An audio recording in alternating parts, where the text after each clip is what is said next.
Hello.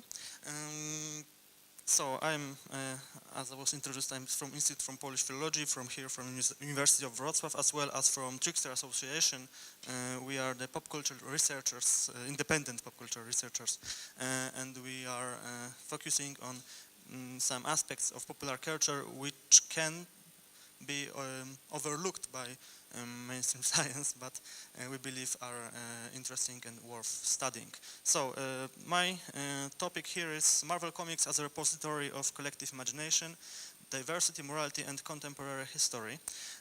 Throughout the years, Marvel Comics had created various characters and storylines, often depending on cultural, political, and economical moods of American society. I believe it's obvious, but it's worth stated. I would like to explore some of the tropes preserved in those characters and stories, which are proof or testament of past way of thinking, cultural background, and changes in perceiving diversities and morality throughout the years. But first, I believe we need a plan. So the plan of my lecture here is I would like to focus on the definition of the repository of collective imagination. I borrowed this term from film studies, but I believe it fits well in studying comic book also. Next, I would like to examine the functioning of the diversity and morality in first Marvel comic books in 1960s.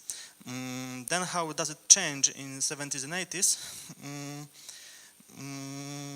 Because it was a time of the progress that Marvel made in the field of addressing minorities in its comics, as well as presenting more complex and moral dilemmas. As we heard in Dr. Giddens' lecture, it was a time that Comic Authority allowed to lose its grip on comic book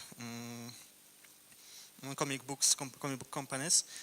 So the new occasions have arisen, and it was the time that Marvel and DC, especially DC Comics, exploited it very, very well. This progress had abruptly stopped in the 90s, and I would like to search for reasons of it.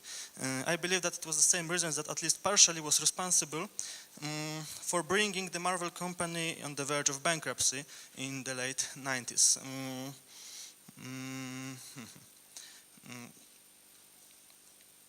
Then I briefly argue about how Marvel's prominent role of the comic book company was restored in the 21st century, and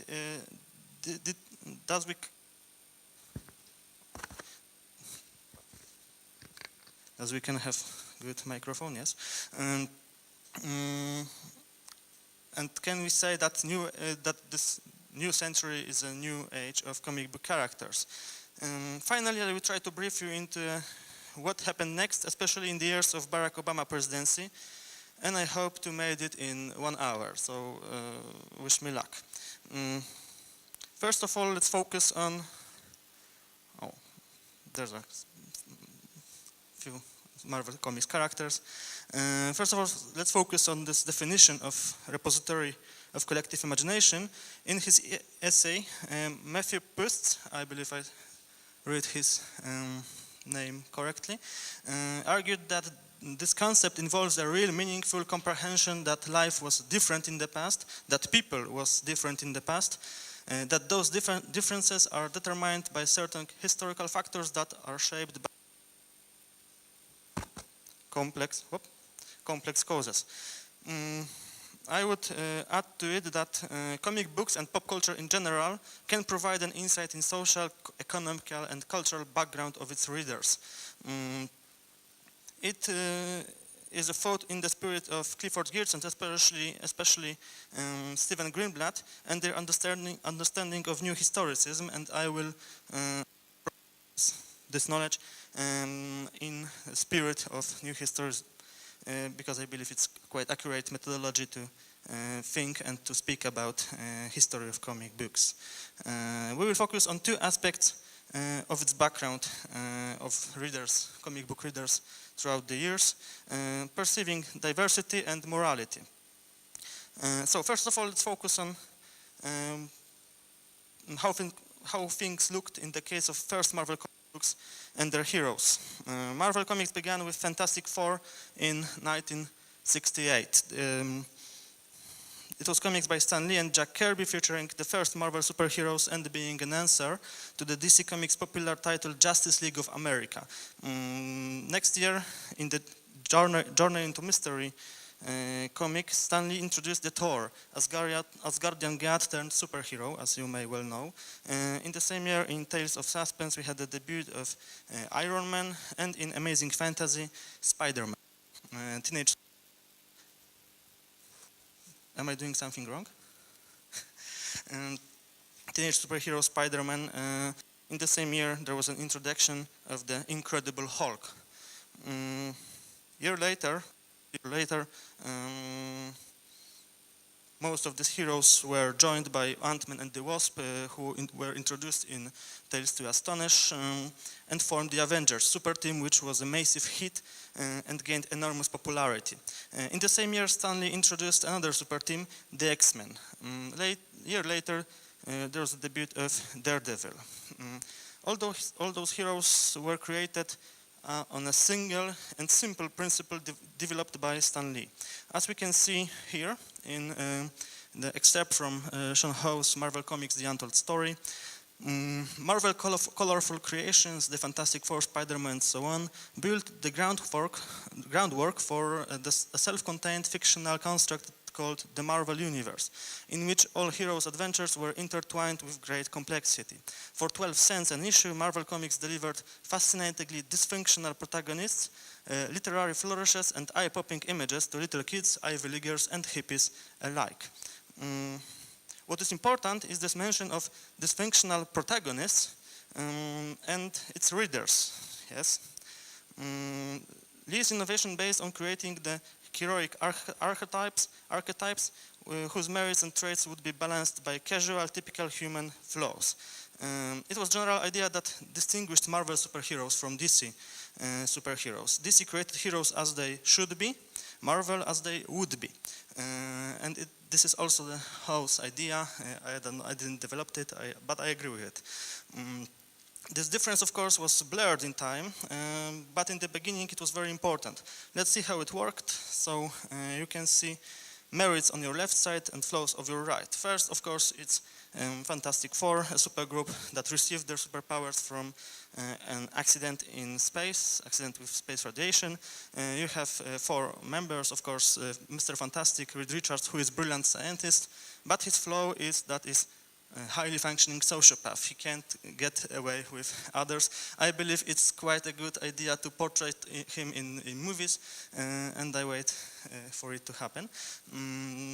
Then we have Invisible Woman, whose merits are that she is an invisible woman, and she's flaws are that she is an invisible woman. Stan Lee was, I will address it later, but to say that now, Stan Lee was greatly misogynistic writer. So first, female superheroes are ideal woman according to him, so she can be invisible when she is not needed to. This is her superpower. Then we have Human Torch, who is quite literally hot lad, yes, but because he is not a genius, he has a great feeling of inadequacy, and he doesn't fit to the rest of the team. And there's the Thing, first Marvel Jewish superhero,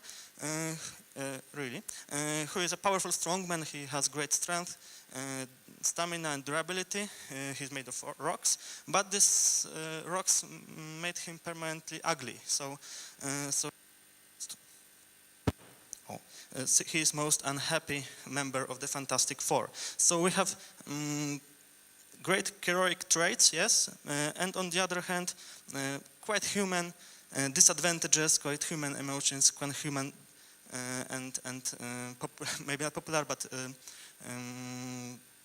present in human readers, flaws which are allowed to connect with its readers. Then we have Thor. I believe most of you know this character. There will be a movie that year.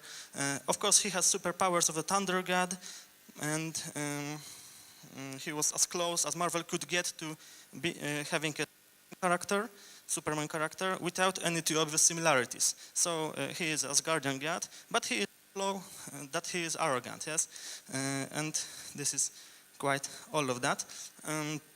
Of course, Iron Man, genius in super advanced armor. This is his super advanced armor, who is also an irresponsible flamboyant, yes. Then Spider-Man, the most popular Marvel character of all time. He was created to indulge the young audience. He is a teenager who was both has both teenager and superheroic problems. At first, his most obvious traits, he's smart, he is fast, he is strong. It was balanced by his sloppiness and his fear of girls. He was a young man who was feared of his girlfriends and so on and so forth. Later he had another flaws, but we'll address about it. We'll address it later. Then it's the Hulk. Hulk is the most obvious character based on Lee's model. He is modern incarnation of Dr. Jekyll and Mr. Hyde, as well as Frankenstein monster, created by science, made by scientific accident, where Dr. Bruce Banner was heated with gamma radiation and can transform to big, enormous, an incredible being who is the strongest hero there is. However, Bruce Banner can't control his anger issues, so he doesn't control these transformations, and this is his most and worst flaw. Yes. Then is Daredevil, but he is not the gritty, grim superhero we may know from the Netflix TV series. Have you seen this Netflix TV series? Yes. So you will know what it is. And it wasn't like that at all. You can see he's kind of bright superhero with yellow jumpsuit. He was colorful, smart, and even joyful character. But as Matt Murdock, he was intelligent and calm. He was calm lawyer, so we have connection with this event here. But as Daredevil, he is extremely reckless. He jumps to dangerous situations, and he doesn't count on anybody or anything. Actually, he has a personality disorder, according to it. And this Daredevil nickname wasn't because of devilish abilities or something like that, but because he is Daredevil, he is reckless, yes. Super teams of Marvel Comics were also based on this Stan Lee's principle. Avengers are bright, powerful, and extremely popular since the beginning, yes, but they can't create any with each other and fall apart in second issue. In first issue they assemble, and in second they fall apart. Hulk leaves the team, and this team has extreme problem with its roster, yes. First X-Men team, on the other hand, was a group of mutant teenagers who were at the time rather lazy written. Their main flaw is that they are feared and hated of what they are, and hence they could play as agent of diversity in Marvel Comics. However, as my friend and colleague from Trickster Association, David Głownia, argues, Marvel wasn't ready then to use mutants as metaphor for racial or homosexual minorities, and this opportunity was wasted at the time. They had changed in 70s in comics by Chris Claremont. This team, young teenagers with powers, was only young, beautiful, and friendly, and that was it, but feared and hated on the outside, yes. So as you may see, most of comic books superheroes originated from scientific incidents, and they are par excellence geniuses, or like Spider-Man's, they are on the best way to be. It applies also to their villains, who often shares heroes' flaws, although without their merits, so they are unbalanced. And therefore dangerous for society, yes. What is important is that the majority of early Marvel characters are smart or brilliant, and it sends a message, especially for the young men. If you learn and if you will be a good person, you can be the same as superheroes you are reading about. If you are not a good person, but you will learn, you will be supervillain. So like every supervillain, or almost every supervillain in the early Marvel comics have PhD. for example, yes, and Dr. Octopus, Dr. Doom, even Magneto has PhD, Loki hasn't, because he's Loki, he's god of evil, he don't have to have PhD. And they are arrogant, antipathetic, so on and so forth. Even superheroes, yes, they also smart and also often have some kind of doctorate or something like that. Even Thor, his alter ego Donald Blake is medical doctor, so he also studied hard. Daredevil was a lawyer and so on. So this message for young men, it's pretty clear, yes, we all can agree with that. I said men because Marvel, as I said before, was downright misogynistic, yes. Here we can see Mr. Fantastic saying on this left panel, when Sue Storm, his wife, says, "I don't know what to say," he said, "Fine, wives should be kissed and not heard." Other panel, "You're not a fool, Sue, merely a female. You couldn't have reacted differently." So, as you can see, Reed Richards didn't think highly of females, especially of his wife. And it wasn't a standalone, it wasn't a single standalone accident. Here we have another panel from the Avengers comic, where women, especially Wasp, are portrayed as unequal, passive, and stupid. They are beside men only because men allows them to be, and they don't bring anything to the table, quite literally. The Wasp saying, thinking here, there are many officials, there are Ant-Man who has something to say, everybody's saying something, and Wasp thinking, is there one thing I like, is the being in a room full of men. This is only thing she can think of when she is in a room full of men, because she is stupid, unequal, and weird character. So the morality of first Marvel superheroes is of course based on this these points. It's based on American bourgeois values and absolute. As we may know already, it's because principles of comic code authority, good must be good because they are good guys, and evil guys must be evil and have this evil in their name. Yes, Loki is the god of evil, quite literally. Magneto is leading the Brotherhood of Evil Mutants. There's a team of villains fighting with Avengers who are called Masters of Evil. So this evil is it's quite obvious here, yes. And you can be evil or you can be good. There's no gray area between it. This morality is oriented on preservation of social and economical status quo. I will address it later soon. And it's typical for young heterosexual males from middle class, because Stan Lee and his colleagues from Marvel were middle class, heterosexual and white at the time. It's quite misogynistic and racist. Black superheroes appears in only late 60s, and they are extremely rare. There's a Black Panther, there's Falcon, I believe, and quite that's it. What is important, however, is that they are created by GI generation for baby boomers generation. GI generation is the generation of Americans who had suffered the Great Depression, who often fought in World War II and were taught that secured and stable society is the key to live a happy and well.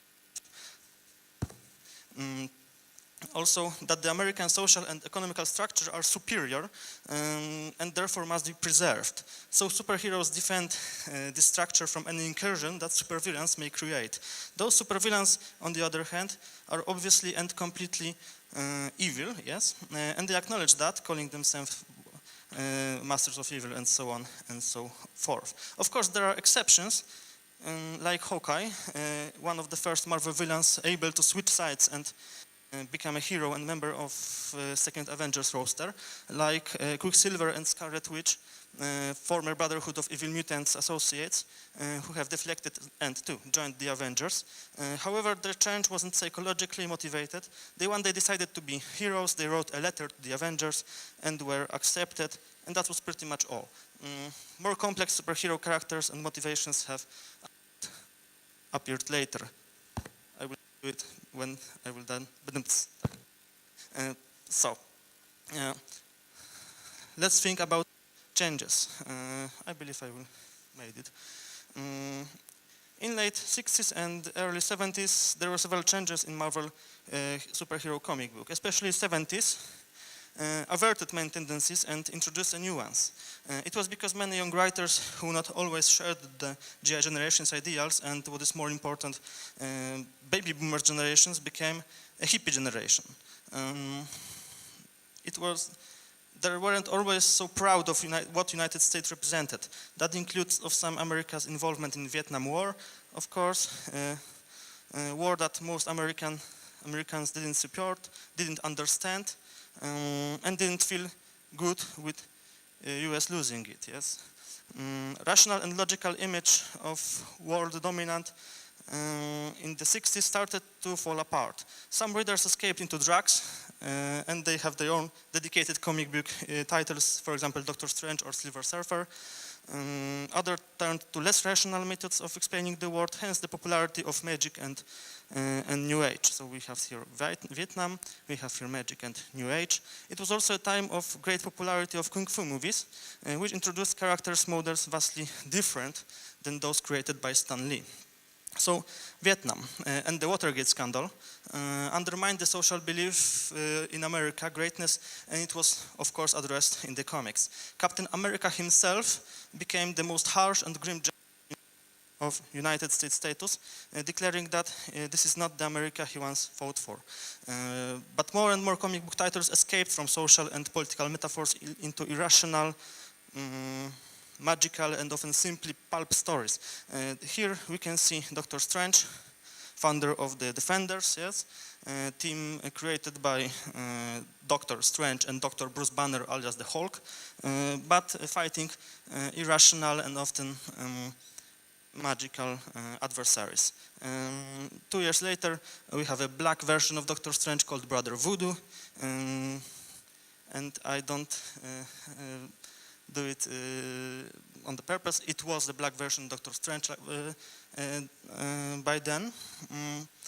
In 1974, there's creation of Man-Thing. I will address it later because he could be created because of this losing comic code authority. And in 1975, Moon Knight, who wasn't genius, who wasn't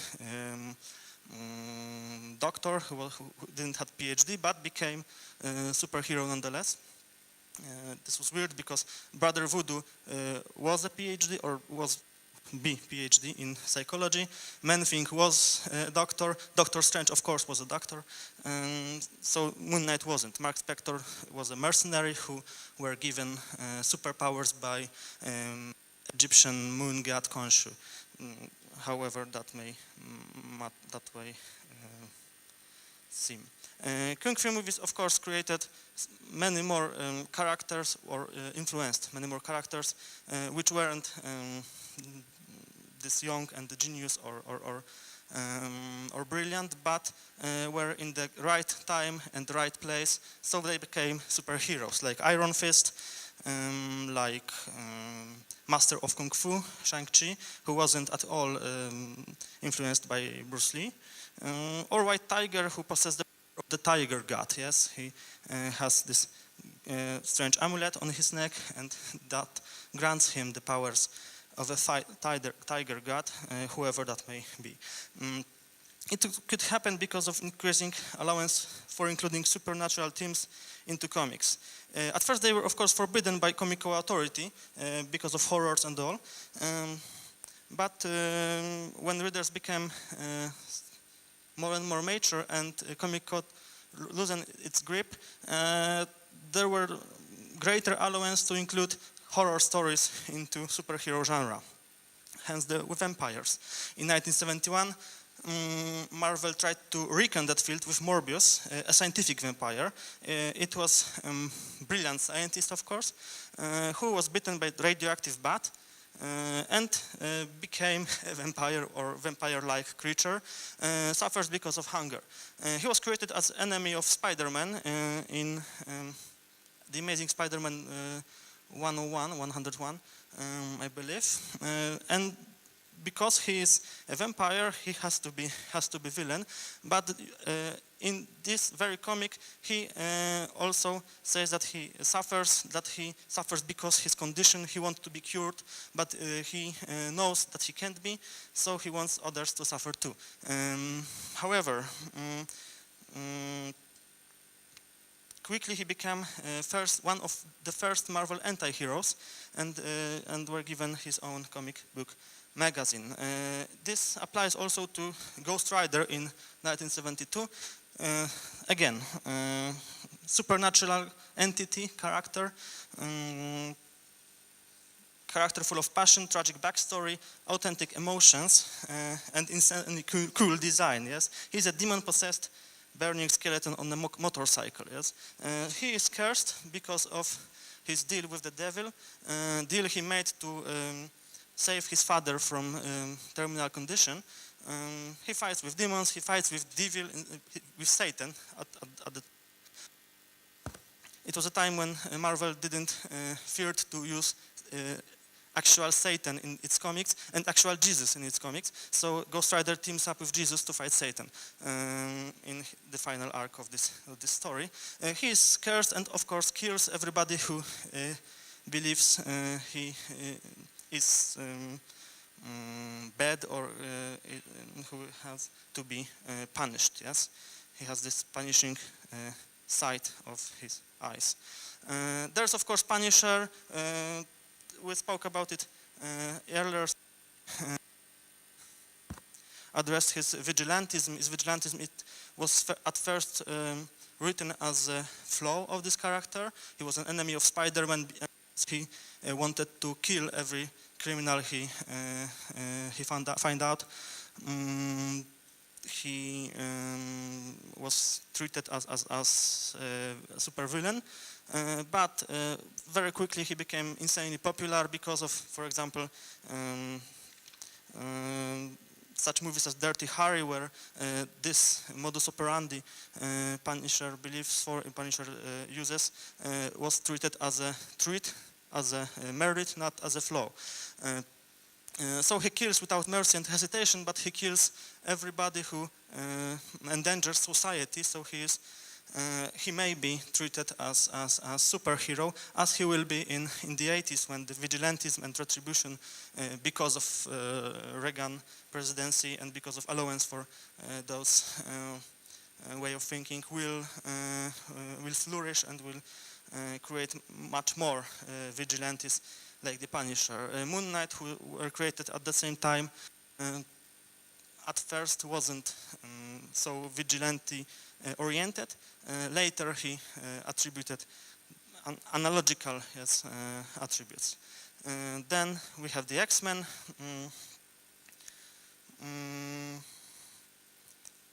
Made by Chris Claremont and Dave Cockrum, new team of X-Men superheroes, a multinational, intercultural team of mutants. We have here, not to lie, Japanese in left down corner, and Canadian, Russian, African woman, Irishman, German, and Native American, who dies in the second issue.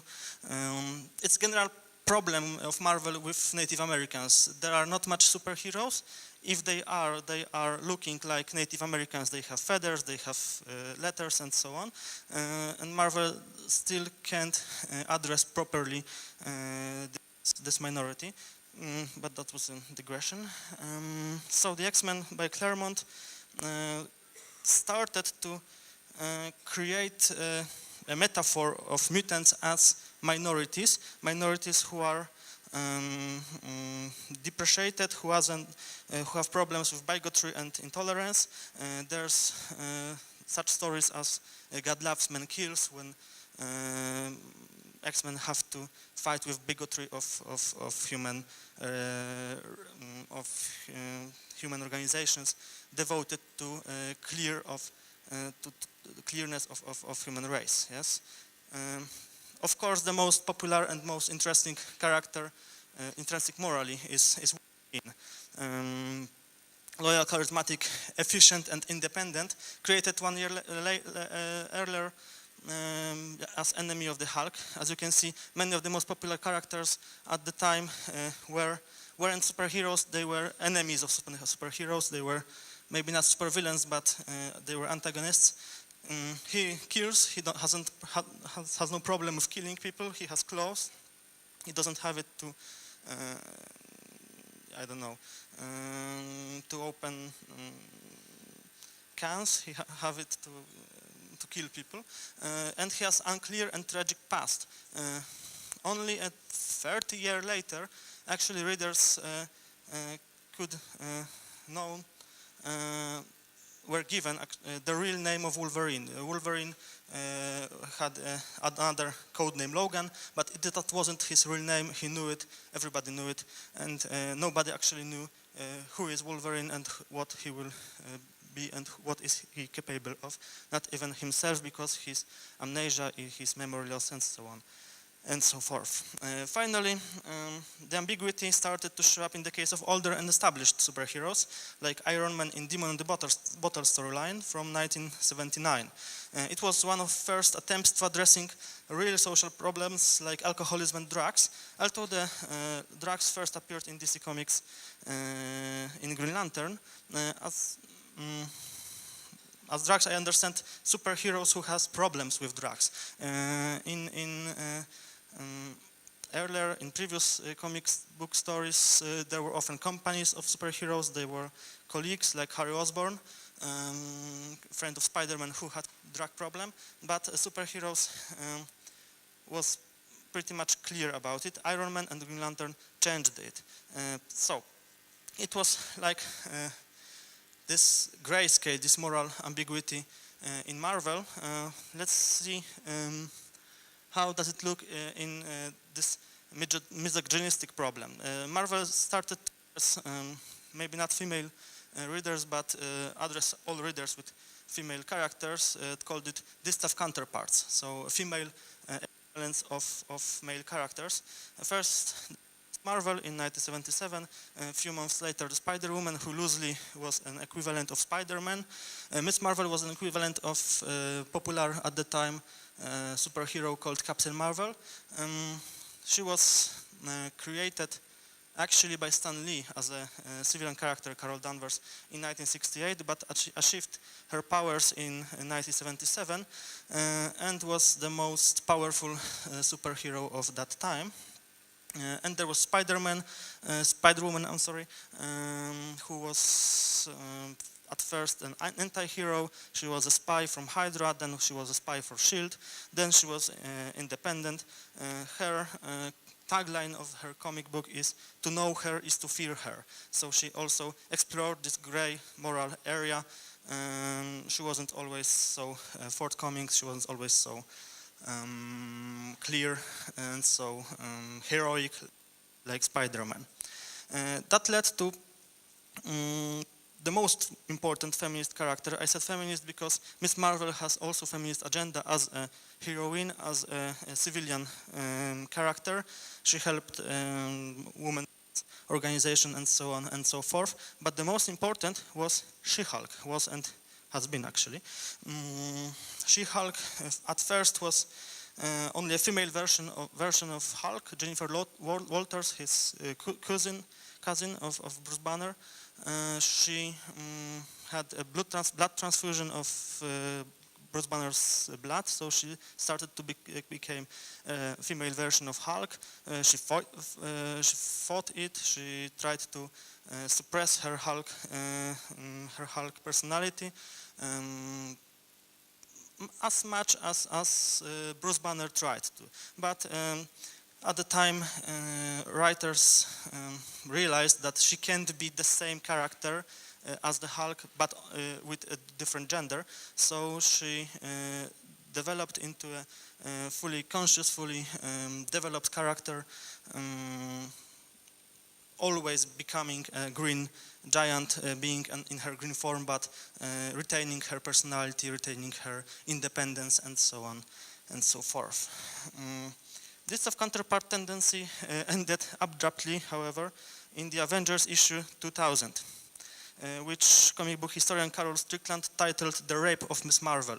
It is a very weird and grim part of Marvel comic book history, when Miss Marvel, I will try to say it as polite as I could, she had to be involuntarily God, I don't want to use that word. So she became pregnant involuntarily with Avengers enemy Marcus. She gave birth to this child of Marcus very soon, not after 9 months, but after a few days. And this child became Marcus himself. So he impregnated her with himself to rise up and to fall in love with her. She brainwashed her and kidnapped to his own dimension with the allowance of the other Avengers. So something what could be and what should be in the minds of writers ultimate love story became an ultimate rape story, especially because other Avengers colleagues of Miss Marvel didn't do anything to prevent it. Yes, they allowed Marcus to kidnap Miss Marvel. This was a thing that was tremendous hit, a negative hit for Marvel comic books. So Marvel tried to explain and retcon this plot rather harshly, but Miss Marvel actually vanished for most of the 80s from Marvel comic books. If we are in 80s, I will briefly address this vigilantism, because not only Punisher was a vigilante, but Frank Miller rewrote Daredevil's origin story, which you may know because of Netflix series actually quite closely adapted it. So the Daredevil was recreated as vigilante, as more grim superhero. In the same title, in the same comics, Miller also introduced important female character Elektra, who quickly became an icon of comic book feminism. Yes, strong, independent, not always moral, very devoted to her family, female figure, who is also a merciless assassin. She works for herself. She kills because she can, and so on and so forth. Elektra was very hard for Marvel. Marvel wasn't very ready for the backlash about Elektra's character, about Elektra's writing, so they killed her rather quickly. Elektra died from hands of Bullseye, Daredevil's arch enemy, and then she was resurrected and so on, but only when Marvel feels that she can be properly written. Yes, it was too early to introduce that kind of character. Speaking of women in comic books, possibly trying to atone for rape of Miss Marvel, many more female characters were introduced and given the important roles in various comics. Invisible Girl from Fantastic Four changed her alias into Invisible Woman and was given a new extremely powerful set of powers, and she became practically responsible and empathetic superheroine. The same thing happened in 1982 with the Wasp, who was recognized by the other founding Avengers as the responsible, charismatic, and courageous person fit to lead the Avengers team. Here we can say they give her prominent leader role in the Avengers. In the X-Men in 1986, African character Storm fights with Cyclops for leading the X-Men. She is powerless at the time. She only uses her wits, her smarts, and her agility to overpower Cyclops, who was long-standing leader of the X-Men. In 1987, a new character, Monica Rambeau, alias Captain Marvel, new Captain Marvel, African-American superheroine, became effective leader of the Avengers. That was the time when also numerous attempts, to give a most iconic and evil Marvel villains a believable backstory, something what couldn't be done in the 60s, was tried to be retconned in the 80s, like in Magneto's trial, where it was established that Magneto was a concentration camp survivor and his actions were in a twisted way dedicated to prevent another Holocaust. 80s also established a fundamental allegory of Professor X of the X-Men and Magneto. The first was to be inspired by Martin Luther King, the latter by Malcolm X. So we have this clear metaphor of fighting of rights of black minority in United States. In fact, Magneto's atonement allowed him to become a member of the X-Men for a time. Also, many heroes attempted to follow this vigilantism. This Daredevil redesign proved to be a massive hit, great success. So the Spider-Man became a vigilante. He had donned a black and intimidating suit, new costume, which made him more brutal, more violent, and so on and so forth. Punisher were given his own new comic book series. Yes, he was finally addressed as the protagonist of comic book series. This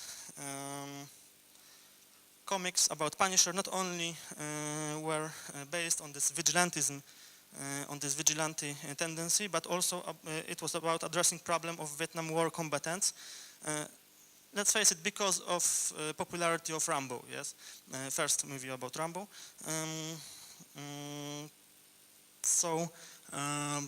The same fears, the same social problem were addressed in the character of Nuke, who was a Vietnam War Captain America, an enemy of Daredevil. Yes, he returned to America from Vietnam, but he became, stayed vigilant, stayed aggressive. He didn't return from war in his mind. So he went on drugs and he created dangerous rampages, fought Daredevil, Spider-Man, Captain America, and so on and so forth.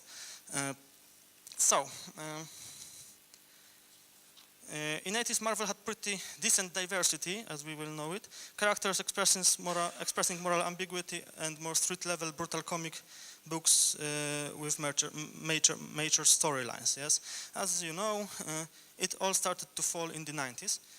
I won't address neither the poor investments of my Marvel company nor their comic book distribution problems. I will focus on some symptoms of fall in comics itself. So, there was a great problem in 90s in depicting characters, in making them believable.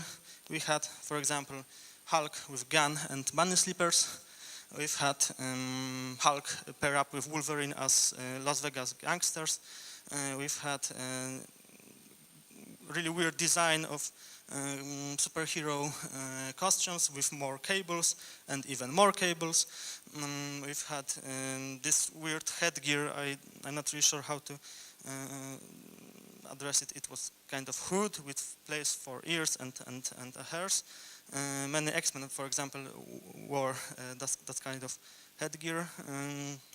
We've had even more weird costume design, like here with the. And what is that was I don't know, stylish choices which weren't really praised at the time, but they were. What is worst, it was depicting the female characters.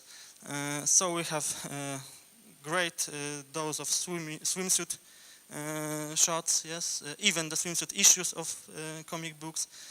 There was, for example, Ghost Rider swimsuit issue, and I'm not joking. There was a literal flaming skeleton on the beach in this issue. There was more sexual poses, averting or denying characterization of or character development of these characters. For example, Sue Richards, Invisible Woman, who is a mother, who is responsible wife at the time, suddenly agrees to wear some kind of bikini-like suit because it shows more body, yes? So this kind of depiction of female characters were not exactly well executed and not exactly praised. Up to this day, many journalists in many medias think that comic books are mostly for men because of this impression that the 90s made. Also, this tough counterpart model went south.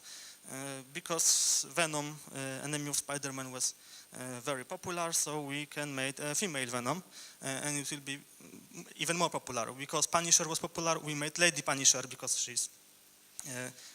she is female and she is Punisher, so why not to combine it? It was short-lived, actually, mostly because Marvel went almost bankrupt, so they had to revise their strategy. And however, they revised it quite smart. But before they did it, there was new approach to violence in the comics. This violence became more colorful, more slapstick, and not always was accurately motivated. One of the few good examples of depicting the moral ambiguity of superheroes was the X-Force comics.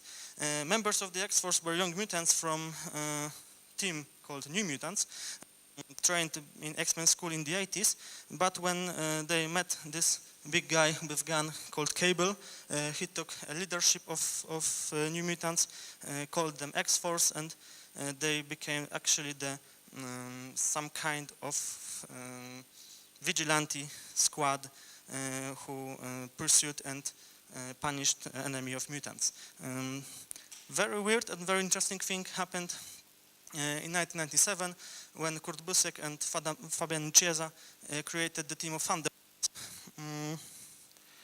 a very prominent super team, which consisted from supervillains who posed as superheroes to gain social trust, I believe, to then create the power vacuum and take the world, yes. However, some of the Thunderbolts, especially that three, Songbird, Mach 1 and Fixer, they believed that being a superhero is is better generally for them, and it's more morally accurate than being a villain, so they switched side, and all Thunderbolts comic books started to be comic books about a hard path to redemption. They had to struggle with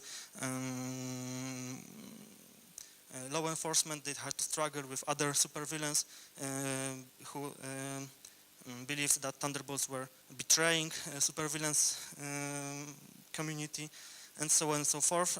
But it was a really good and really well executed comic books about this gray area between means, between odds, and how to atone for past sins and atone for past misdeeds. Yes, and of course there is Deadpool, created in 1989, but he received his own superhero comic book in 1993, and as you may know, because he was quite well executed in last year's film. Who have seen film Deadpool? Oh. So this movie is about how to put it without inaccuracy. Deadpool is a very ambiguous, morally ambiguous, and not only morally ambiguous character who don't have a moral code or have very sloppy moral code, who does things because he can, who sometimes under impression that he does good thing, does bad. Yes. Sometimes he does misdeeds because he thought it is accurate for him or for somebody he loves, and he generally breaks the fourth wall, and he's mostly ironic, postmodern variation about superhero genre. And he explores also this kind of moral ambiguity that superhero genre could or can explore. So as we have seen, in 90s Marvel comics were quite bizarre, and rarely there was any reference to social, political, and economical situation in the United States. Marvel had their own economical problems, and they didn't have time and will to address anything else. This had changed in the first year of 21st century, when Joe Quesada became Marvel's editor-in-chief.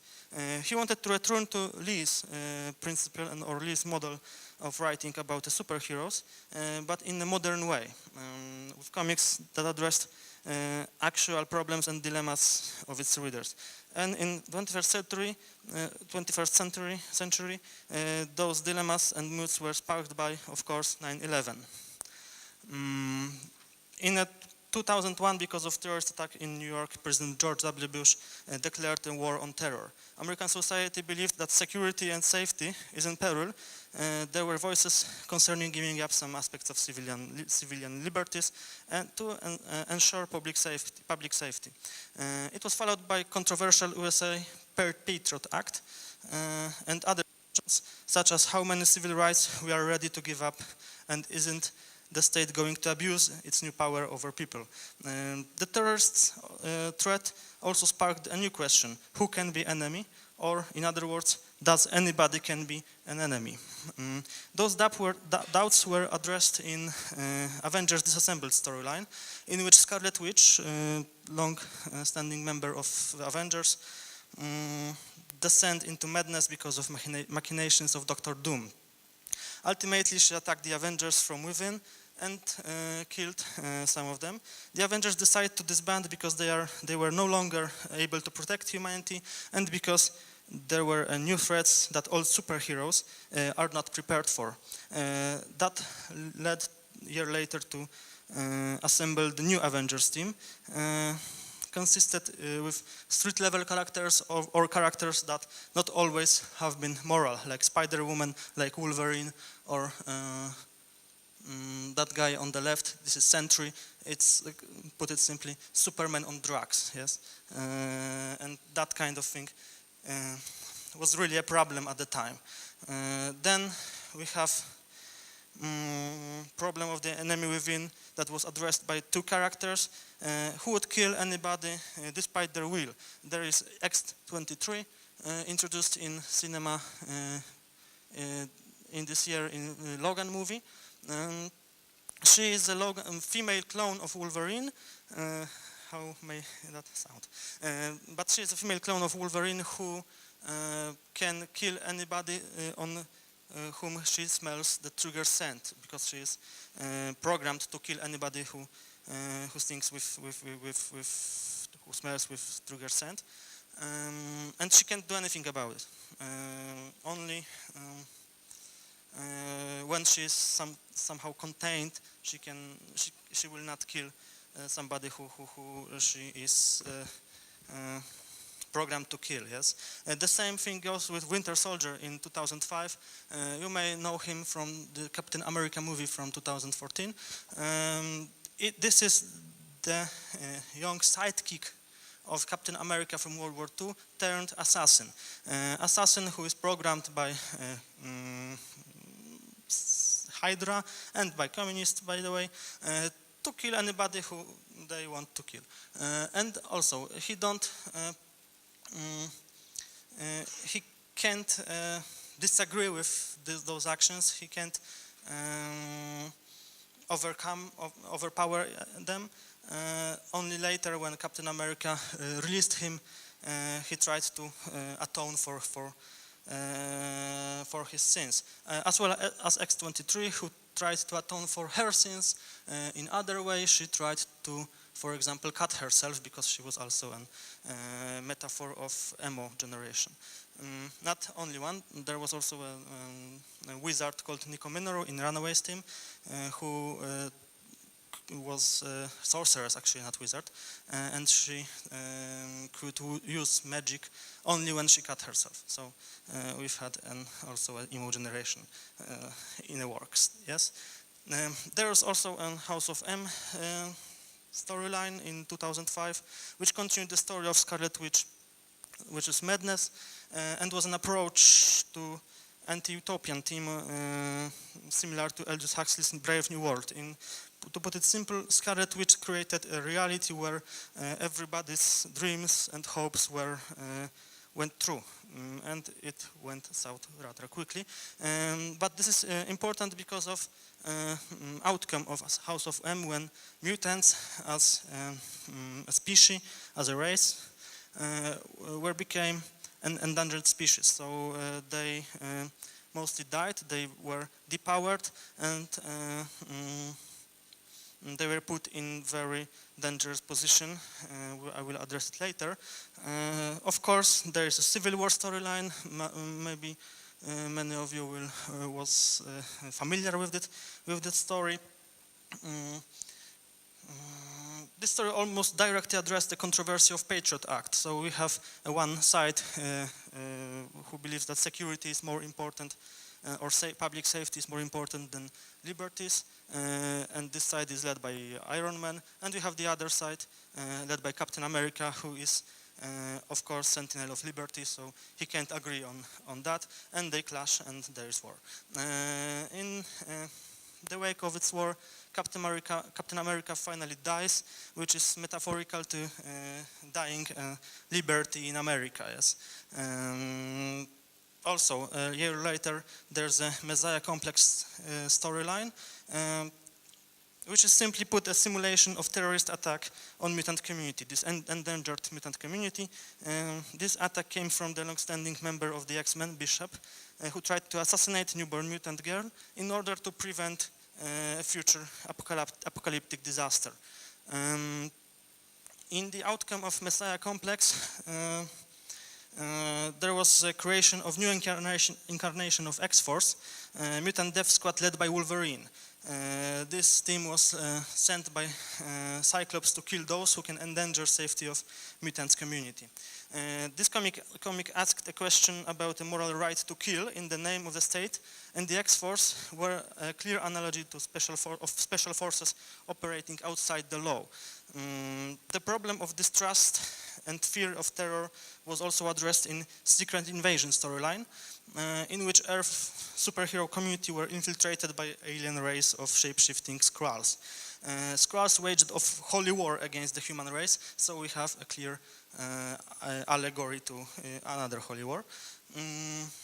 And the most important here thing is, I don't believe it's seen, but the tagline of this storyline is, who do you trust? So we have also addressed this mistrust and fears of anybody who can be a potential terrorist. Yes. The important thing in Secret Invasion storyline was the prominent role of Thunderbolts, led by that time by Norman Osborn, aka Green Goblin, long time enemy of Spider-Man, reformed enemy.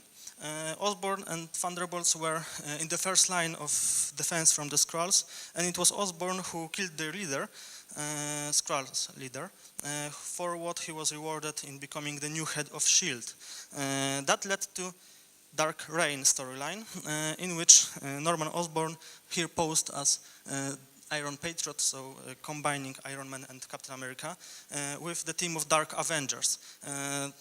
Now we have actually a more simple allegory of abusing the power. Osborn is abusing power, creating his own Avengers team. He is declaring war of outlawed Avengers, original Avengers, and that war, that conflict struggles to in almost a year, actually, which end, of course, in Avengers restoring peace and deposing Osborn as a madman. But in that year, there were many storylines, Dark Reign, Dark Avengers, Dark Reign the List, and so on and so forth, which tried to ask about where is this difference between abusing power for own goals or abusing power for safety of civilians. So to sum up this, to resume actually what happened in the early 21st century, we have more moral relativism, and I think it's obvious. There's more questions about allowance for killing. Wolverine have kill squad. Norman Osborn, in the name of the state, kills because he can. There's also heroes, original heroes, Spider-Man, Avengers, and so on, represent lack of trust in government or in law enforcement. They have worked outside the law because they were forced to. And of course, heroes are fighting heroes instead of villains. So we have a shift between these Lee models, yes. These evil villains became more, like Magneto, understandable. They became more anti-heroes often. But heroes will fight with each other because they can disagree on some things. This is also a little shift which I realized when I was hearing Torgiden's lecture, that in the time of 80s of vigilantism and retribution, we've had superheroes who worked outside the community.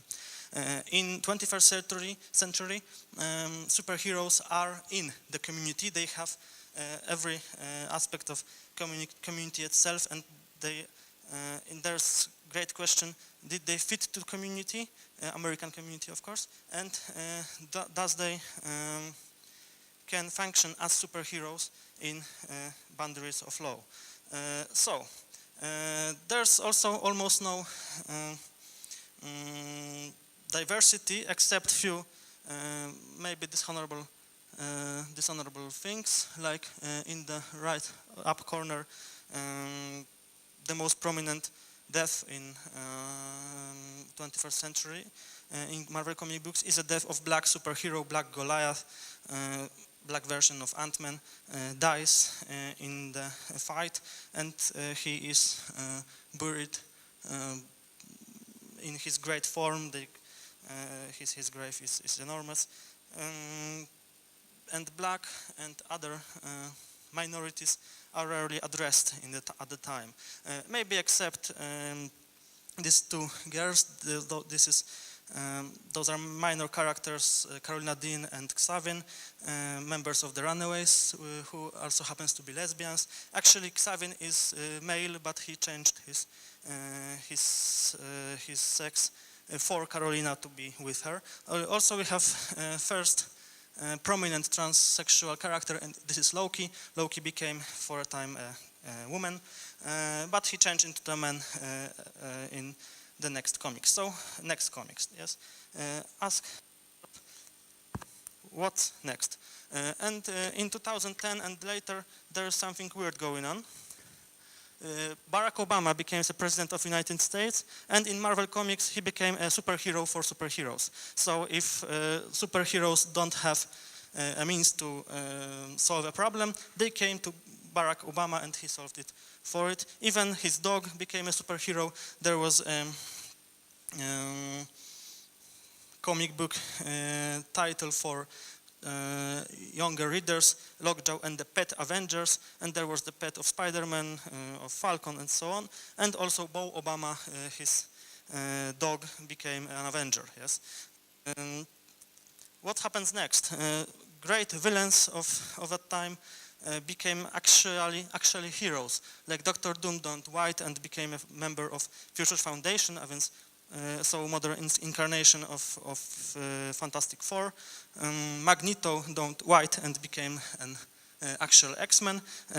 Loki became a child, and also he became a good guy, maybe not a really good guy, but he created a new persona for himself. He isn't god of evil anymore, he isn't god of mischief anymore. He believes that mischief is telling stories, so he became a god of stories, more neutral thing. There was also a shift when Dr. Octopus kidnapped, maybe. He transferred his consciousness to body of Spider-Man and became a new version of Spider-Man, Superior Spider-Man, which was some kind of satire of Batman at one point, and at the other point, satire of Spider-Man in the 60s. There is also the first mainstream gay marriage in comic books. In Astonishing X-Men in 2012, there is marriage of X-Men Northstar and his boyfriend, I don't remember name, sorry. Kyle, yes. Northstar came out as a gay in 1992 in Alpha Flight comic book, but then he became a member of the X-Men, and he, as we can see, married. It was praised by critics and by press and by readers. So since then, in Marvel comic books, we have more openly gay characters, as well as more coming outs of the characters. There are also many feminist or female teams. Those are actually female, but there's also a feminist team called A-Force, A-Force as in Femforce. Femforce led by She-Hulk, Furious Defenders or X-Men led by Misty Knight and Storm respectively, and also those are African American characters or African in case of Storm. So we have also addressing and more diversity. Finally, there are more female characters who are important. New Hawkeye, Kate Bishop is a female character. New Thor also, and new original character Silk, who has a power similar to Spider-Man. It's not this tough counterpart, it's actually a new original character. But of course, or maybe not of course, but for me of course, the most popular and most significant character in this new tough counterpart team is Miss Marvel. Mass slim teenager from New Jersey who has a name of Miss Marvel because Miss Marvel returned and have a new code name Captain Marvel. This teenager, Kamala Khan, donned this name, donned different powers. However, she has a new power set and is a massively important character for Marvel comic books, especially now because she is everything Donald Trump is hating in American society. So Marvel writers are using Kamala Khan now to build an opposition or metaphor of opposition in Marvel comic books, especially because Miss Marvel is leading a new team, Champions, team of young characters, young superheroes who, as we may see here, they are burning Avengers licenses because they don't agree with Avengers model of superheroism. They're trying to be more socially responsible. They're trying to be more smart. They're trying to solve problems through talking, through discussion, not through violence. And this is a new way of actually thinking about superheroism in that way. So to these 4 points I pointed out earlier, previously, there are 2 other sudden bursts of social trust because of Barack Obama and more female and diverse characters. I have an reference with this trust because of last year revelation of Captain America becoming an agent of Hydra, which also leads us to another political metaphor to addressing or to build an allegory of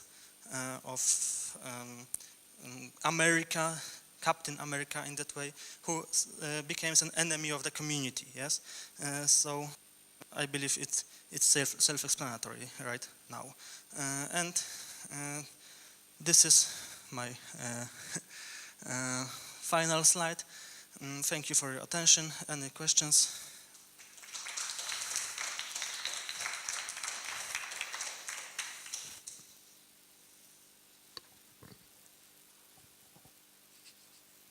I was talking more than an hour. Okay.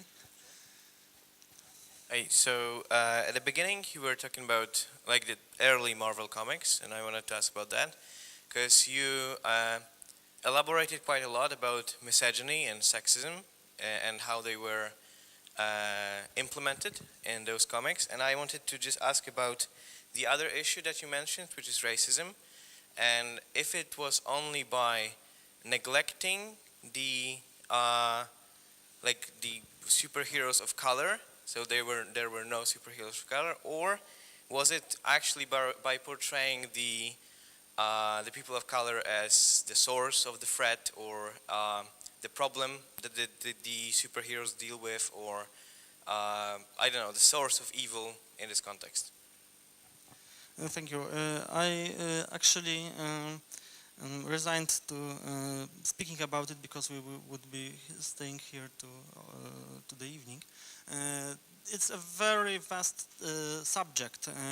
Actually, it was mostly about neglecting black readers and black people in American society, which was broken first by Black Panther, who wasn't African American. He was African superhero who came to America.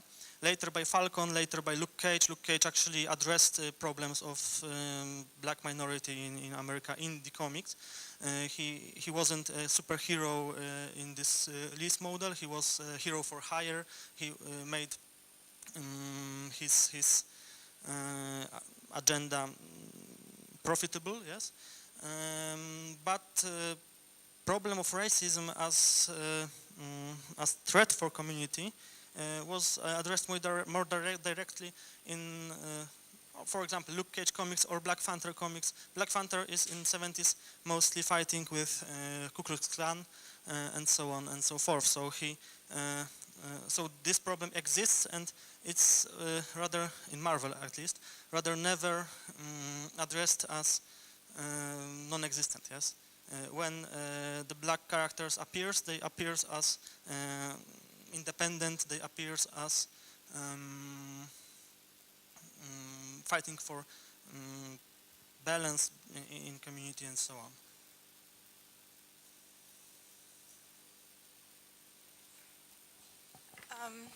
In one of your slides, you gave example of Lady Loki as a transsexual character. However, can we actually consider that incarnation of Loki a transsexual character, considering the fact that it wasn't actually his body, it was Siv's body that he stole and he appropriated without her consent, and later left it when it suited his purposes? Maybe, yes, of course. It was a Sith character. It was rather complex because their Asgardian gods' bodies were recreated after Ragnarok, and Loki stole, of course, Sith character, Sith character's body. It's maybe not transsexual in term of equality, yes, of course, but I believe Marvel often has a problem to properly address delicate subjects like transsexuality, and it was the greatest thing they could do about addressing that minority. However, Loki, when he is a female, he works as a female. He makes typical, maybe not typical, but he makes things restricted to female gender. he is treated like a female. So I believe it's quite accurate to say that there's some kind of transgender here, but transsexual. But of course I agree, it's not real transsexualism. It's not that kind of reduction of inequality that that gender or that sex could deserve.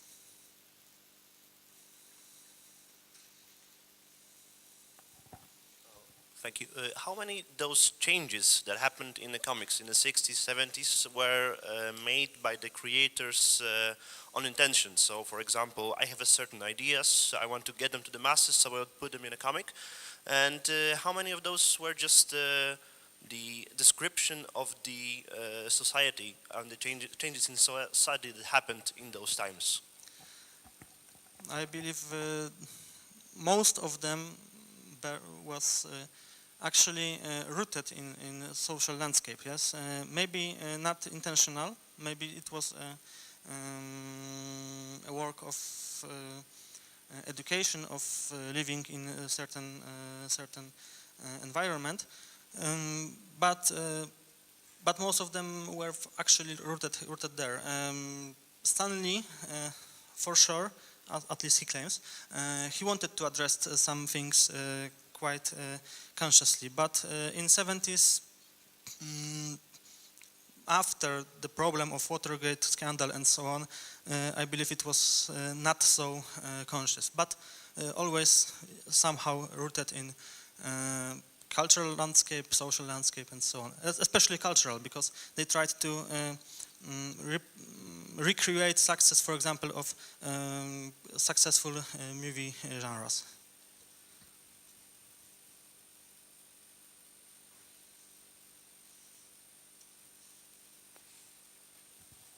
I'm sorry, one more question. You That's also, no problem. in your presentation, you also mentioned that Marvel has had and probably still has a problem representing Native Americans.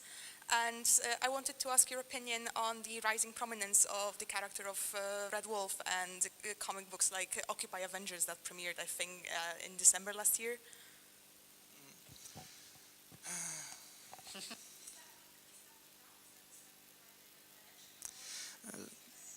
I don't have an answer, is that enough, because I'm not that minority, yes, and I don't feel, I can't feel how they feel.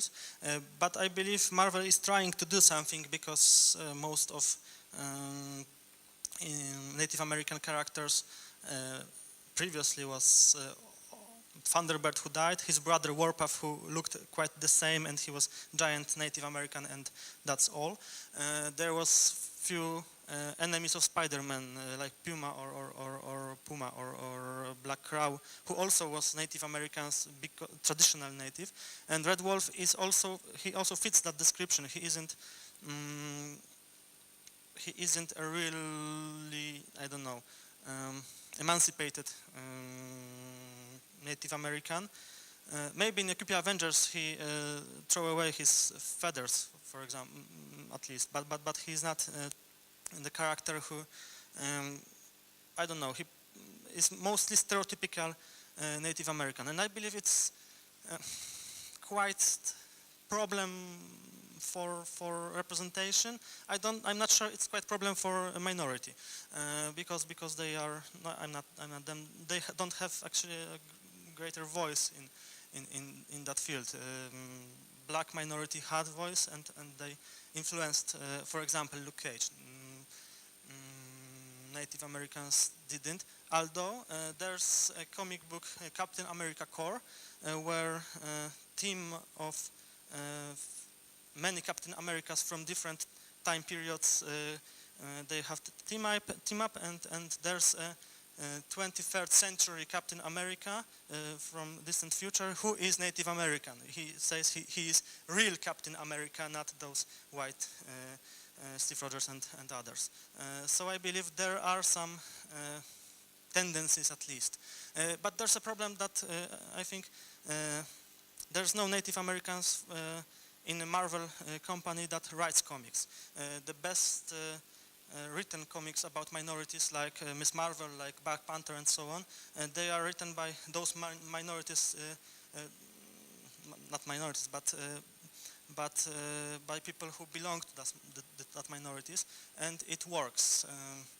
Marvel don't have Native American writer. That's the problem, I believe.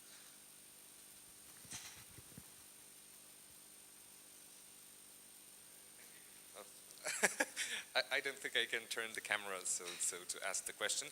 'Cause, That was on all the time? yes, it Oh, is. God. Yes. All right. So my question is, you as a Pole, maybe this is a very general question. You know, I don't mean to, let's say, stay here for tonight. So the question is basically, you as someone who has all the knowledge about the market of the comic literature in United States, is there any chance to compare this to, for example, some Polish classics of the comic? Me, for example, as a Pole, I know J23, Captain Claus, for example. Well, it is very distinguished because of the political situations of the two countries, which was Poland, the People's Republic of Poland, and United States, when it comes to the freedom of speech, of course. And I just wanted to ask if there would be any chance for such a study to compare those two on the basis of, let's say, expression of some of the conditions of the society in the Polish comics as well. And it's a difficult question.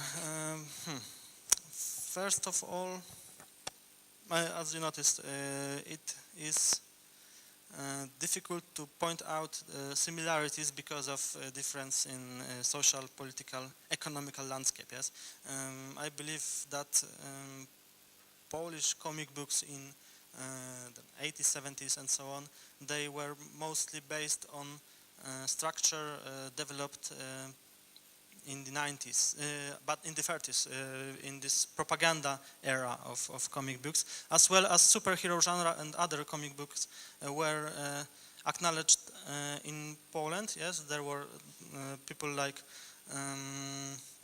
Berezowski, who was a correspondent in the United States, correspondent from Trybuna Ludu, People's Tribune, or Krzysztof Teodor Teplitz, who acknowledged that something like comics really exist, superhero genre exists, but they didn't understand it quite well, and they mostly acknowledged it because it was so weird, and these stupid Americans are buying it. What happens with this world?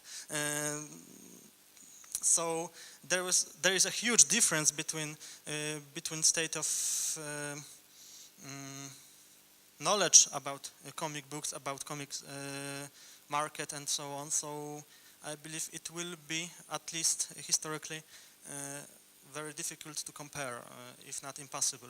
On the other hand, today, or in 90s, we can find some similarities because of introduction of superhero comic books in Poland, which influenced, on the other hand, internet comics or new underground comics like White Eagle, for example, which are trying to reproduce superhero genre in Polish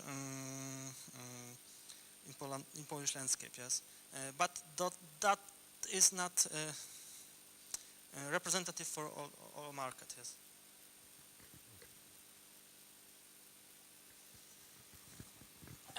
All right.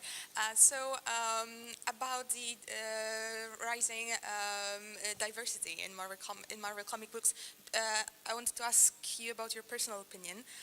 Do you believe it's better to introduce new characters, or to have characters take on the mantles of already existing characters? Like we already mentioned Kate Bishop becoming the new Hawkeye, or Riri Williams becoming the new Iron Man, or even Jane Foster becoming Thor, although that's kind of problematic itself.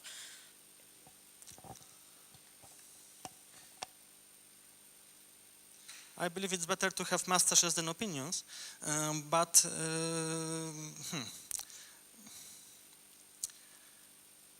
there is one fundamental reason why those characters are introduced as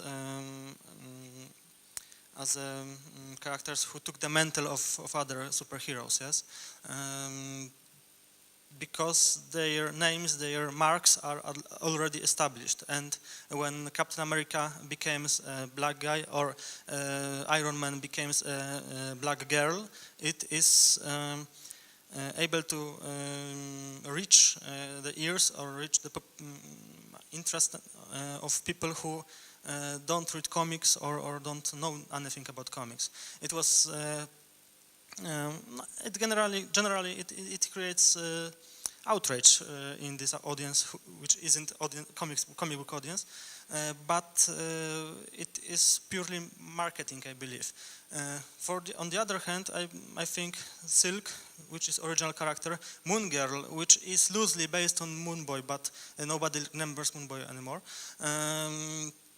are very compelling characters which can be interesting in its own way. So I think I should meditate about it. I believe that original characters are essentially more interesting, but in good hands, the character who took the mantle of other character may be better, like Miss Marvel, for example, which is actually massive, huge hit of Marvel. Marvel shows many things and shows ask many questions with this single comic book title. I don't answer it, I know, but I don't have an answer right now.